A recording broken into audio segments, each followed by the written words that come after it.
सीधा विषय पर आते हैं।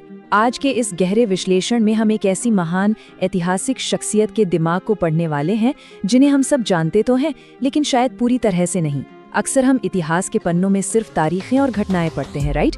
लेकिन आज हम एक बहुत ही दूरदर्शी विचारक के दिमाग की खिड़की खोलने वाले हैं। ये वो विचार हैं जिन्हें उन्होंने लाहौर सेंट्रल जेल की एक काल कोठरी में अपने आखिरी दिनों के दौरान लिखा था। चलिए इस सफर को शुरू करते हैं। वे मुझे मार सकते हैं, मेरे विचारों को नहीं। जरा सोचिए इस बात की गहराई को। ये एक बेहद शक्तिशाली कथन है जो हमारी पूरी चर्चा का आधार तय करता है। आमतौर पर जब भी हम इनका नाम सुनते हैं तो हमारे दिमाग में एक उग्र शहीद की छवि बनती है ना? लेकिन ये विचार हमें रुककर सोचने पर मजबूर करता है। एक ऐसा इंसान जो अपनी शारीरिक मौत से कहीं ज्यादा अपने विचारों की अमरता को अहमियत दे रहा था। आखिर ये वैचारिक अमरता गढ़ी कैसे गई, आइए समझते हैं। इस दूरदर्शी मस्तिष्क को समझने का सबसे सीधा रास्ता ये ऐतिहासिक दस्तावेज है। ये उनकी मूल डायरी है जिसे लाहौर सेंट्रल जेल में 1929 और 1931 के बीच लिखा गया था। अब ये महज कोई आम डायरी नहीं है जिसमें रोजमर्रा की बातें हों, बिल्कुल नहीं। ये तो उन गहरे विचारों का एक जीवन संग्रह है जिसने उस दौर के स्वतंत्रता संग्राम को पूरी तरह से एक नई बौद्धिक दिशा दी थी। दिलचस्प बात यह है कि ये लाल कपड़े के कवर वाली एक बहुत ही साधारण सी नोटबुक है। इसमें कुल मिला के 404 पृष्ठ यानी 206 पन्ने हैं। आकार भी कोई बहुत बड़ा नहीं, 21 बाय 16 सेंटीमीटर। 12 सितंबर 1929 को जेल अधिकारियों ने खुद इस युवा क्रांतिकारी को ये सौंपी थी। आज वक्त और धूल की मार से बचाने के लिए इसके पन्नों को लैमिनेट करके सुरक्षित रखा गया है। ये वाकई इतिहास का एक ऐसा प्रामाणिक टुकड़ा है जिसकी हर एक लाइन में उस दौर की सच्चाई धड़कती है। अब इस डायरी के लेखक को गहराई से समझने के लिए हमें थोड़ा उनकी पारिवारिक विरासत को जानना होगा, क्योंकि विचार कहीं ना कहीं से तो आते हैं। एक तरफ उनके पिता सरदार किशन सिंह हैं और दूसरी तरफ उनके चाचा सरदार अजीत सिंह। मतलब ये एक ऐसा परिवार था जिसकी रग रग में ही देशभक्ति दौड़ती थी। खासकर चाचा अजीत सिंह, जिन्होंने किसानों के हक में पगड़ी संभाल जट का आंदोलन चलाया था और इसी वजह से ब्रिटिश सरकार ने उन्हें 40 साल का देश निकाला दे दिया था। सोचिए, ये वो माहौल था जिसमें इस क्रांतिकारी का जन्म और पालन पोषण हो रहा था।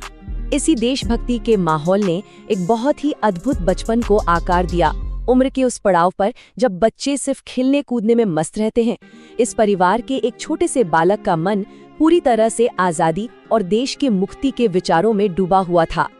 और उनके बचपन का एक किस्सा इस बात को बहुत ही शानदार तरीके से साबित करता है। बात तब की है जब उनकी उम्र महज 5 साल थी। वो अपने पिता के साथ खेत में गए। वहाँ गन्ने की बुआई देखकर ये नन्हा बालक भागकर घर गया, अपनी एक खिलौना बंदूक उठाई और उसे खेत में मिट्टी के नीचे बोने लगा।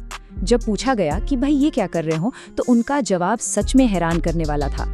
उन्होंने कहा कि वो बंदूकें बो रहे हैं ताकि एक बंदूक से 5 बंदूकें पैदा हों और वो देश की आज़ादी के काम आ सके। ये छोटी सी घटना दिखाती है कि वो गहरा और पक्का इरादा उनके बाल मन में कितनी जल्दी अपनी जड़ें जमा चुका था। लेकिन खेत में बोई गई उन काल्पनिक बंदूकों से भी कहीं अधिक शक्तिशाली हथियार जो उन्होंने असल में विकसित किया, वो था उनका मस्तिष्क, उनकी बुद्धि। जरा सोचिए, काल कोठरी की उन बेहद भयानक और कठिन परिस्थितियों के बीच उन्होंने दर्शन शास्त्र, राजनीति और इतिहास की 110 से भी ज्यादा किताबें पढ़ डाली। मार्क्स से लेकर लेनिन और रसल तक उन्होंने हर विचार को गहराई से समझा। यह उनकी उस जबरदस्त बौद्धिक भूख और ज्ञान पाने की असीम लालसा का सीधा सीधा सबूत है। और इसी अथाह अध्ययन ने उनके विचारों में एक बहुत ही बड़ा बदलाव किया। यहाँ सबसे अहम बात यह है कि अपनी इस डायरी में उन्होंने क्रांति शब्द को पूरी तरह से रीडिफाइन किया। उनके नजरिए में क्रांति का मतलब सिर्फ सड़कों पर उतरकर उथल-पुथल मचाना या कोई खूनी संघर्ष करना नहीं था, बिल्कुल नहीं। उनके लिए क्रांति का असली अर्थ था एक ऐसा सिस्टम बनाना जिससे समाज का एक नई और बेहतर बुनियाद पर पूरी तरह से पुनर्निर्माण हो सके। ये कोई जज्बाती नारा नहीं था, बल्कि एक बेहद परिपक्व राजनीतिक विचार था। अब आगे बढ़ते हैं और देखते हैं कि उनका ये अध्ययन सिर्फ भारत तक सीमित नहीं था, बल्कि इसका नजरिया कितना ग्लोबल था। इस विचारक ने दुनिया भर की आर्थिक स्थिति को समझने के लिए अपनी डायरी का इस्तेमाल किया। 1920 के दशक के आंकड़ों पर गौर कीजिए। अमेरिका में जहां कुल आबादी 4 करोड़ थी, वहां करीब 1.5 करोड़ लोग गरीबी में जी रहे थे और 30 लाख तो बाल मजदूर थे। और ब्रिटेन का हाल देखिए, 2/3 लोग भयानक गरीबी में थे, जबकि देश की आधी संपत्ति सिर्फ ऊपर के 1/9 लोगों के हाथों में सिमटी हुई थी। इन आंकड़ों का होना ये साबित करता है कि वो पूंजीवाद और वैश्विक स्तर पर धन की असमानता को कितनी बारीकी से समझ रहे थे। और उनके नोट्स यहीं खत्म नहीं होते। अब उपनिवेशवादियों यानी अंग्रेजों और भारत की जमीनी हकीकत के बीच का ये अंतर देखिए। ब्रिटेन में जहां उनकी अपनी आबादी का 12वें हिस्से से भी कम खेती में लगा था, वहीं भारत में लगभग 3/4 आबादी मतलब 32 करोड़ में से करीब 22 करोड़ लोग पूरी तरह से खेती पर निर्भर थे।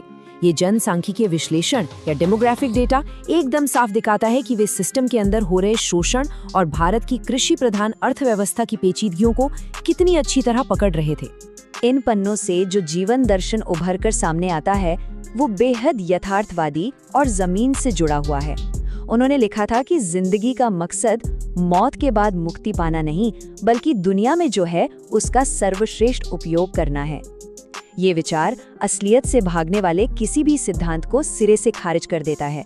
ये हमें ये सिखाता है कि अगर समाज की भलाई और समानता लानी है तो इसी जीवन में और इसी दुनिया में व्यवहारिक और ठोस कदम उठाने ही होंगे।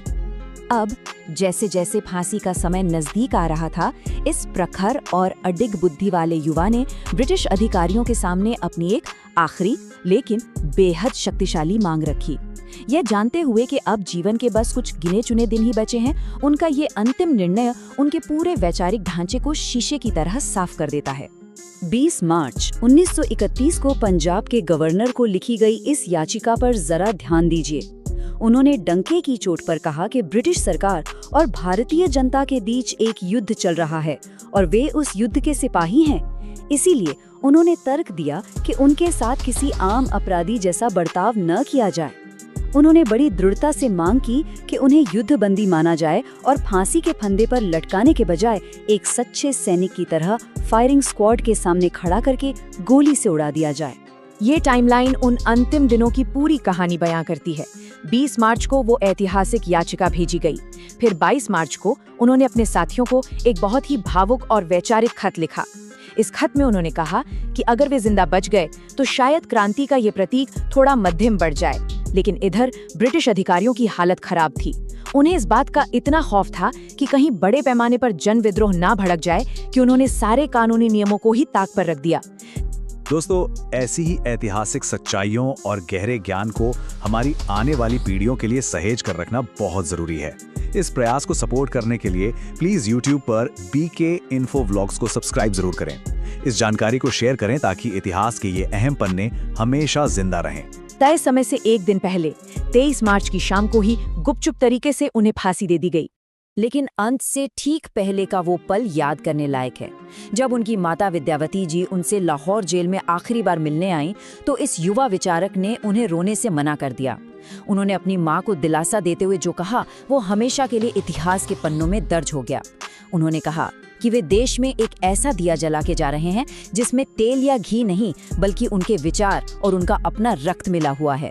एक ऐसा प्रकाश जिसे कोई भी फांसी का फंदा या दुनिया का कोई भी बड़ा साम्राज्य कभी नहीं बुझा सकता। और यही हमारे इस पूरे विश्लेषण का असल निष्कर्ष है। भौतिक रूप से उन्होंने पीछे कोई दौलत या संपत्ति नहीं छोड़ी, सिवाय इस लाल कवर वाली डायरी और एक ऐसी विरासत के जो आज भी हमारे सामने बहुत ही गंभीर सवाल खड़ा करती है। आज़ादी की असली बुनियाद क्या है? क्या सिर्फ सत्ता या शासन का बदल जाना ही आज़ादी है, या फिर समाज का एक नए सिरे से व्यवस्थित पुनर्निर्माण ही वास्तविक आज़ादी है? इस जेल डायरी के पन्ने आज भी हमें रुककर ये सोचने पर मजबूर कर देते हैं। इस चर्चा से जुड़ने के लिए और इतिहास के इन गहरे पन्नों को हमारे साथ पलटने के लिए धन्यवाद।